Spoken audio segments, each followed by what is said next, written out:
honestly, just believe in yourself and work hard. Um, I like that. there's really, if you want it that bad, like if you obsess about one thing and that's all that matters is say like you want to win the US Open. If I mean you're always going to be looking for ways to get better. Um, and that's kind of a Kobe quote. Kobe was like, when I was 17 or 18, like my goal was to be the best player that ever lived. That was it. So I didn't go out and party.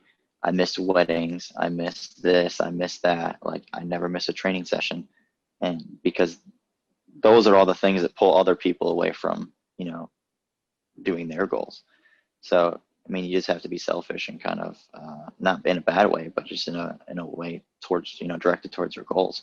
And Driven. Yeah. I think Kobe's a perfect example of that.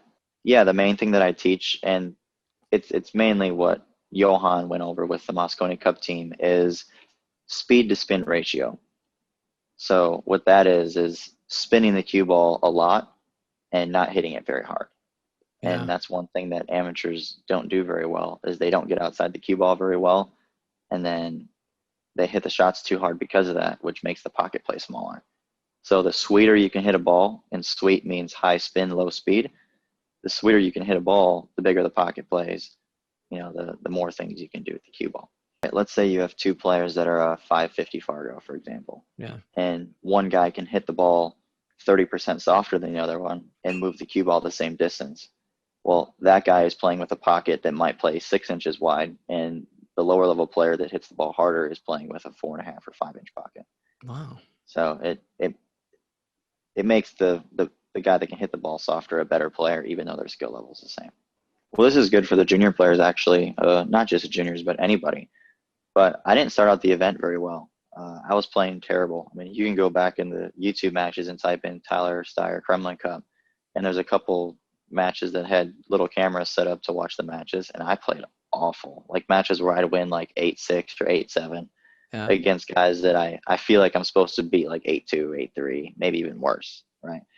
And I've done a lot better at stopping little mistakes early in matches from bothering me. But at that point, like I want to play perfect all the time. And when I Yeah. don't play perfect, I just get pissed. Like it's just simple as that. I visualize, playing perfect matches. And when it doesn't happen, I really don't like that very much. But Yeah. anyways, I was talking to Johan about that. And I'm like, how can I get over, these mistakes that I make? Like, how do I just get past that? And he told me a story about Hu GC. I don't know if a lot of people know him, but he was the world 10 ball champion at one time. Okay. And Johan was coaching him, and Huji had the same problem.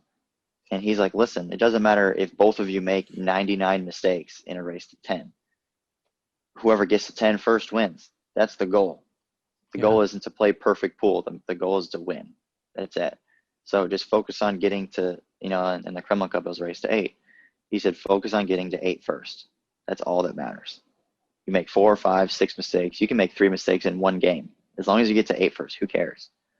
And every single match, I just got stronger and stronger and stronger and stronger. And to the point where I think my semifinal match was my best match. I beat one of the better young players from Europe, like 8-2 or something like that.